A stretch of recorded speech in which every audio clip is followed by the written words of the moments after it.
ఎప్పుడు మొదలైందో తెలుపగల తేదీ ఏదో గుర్తించేందుకు వీలుందా?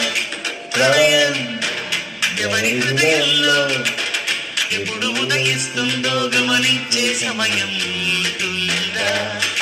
ప్రేమంటూ ఏమంటూ చెప్పేసి ఏ మాట ఉంటే ఆ మాటకి తెలిసేనా ప్రేమంటే?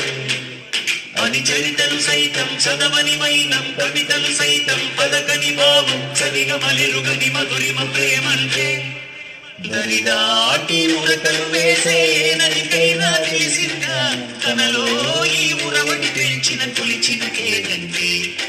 శ్రీపైరే వరకు చేనుకు మాత్రం తెలిసిందా తనలో కనిపించే కళలకు తొలిపి పేరంటే?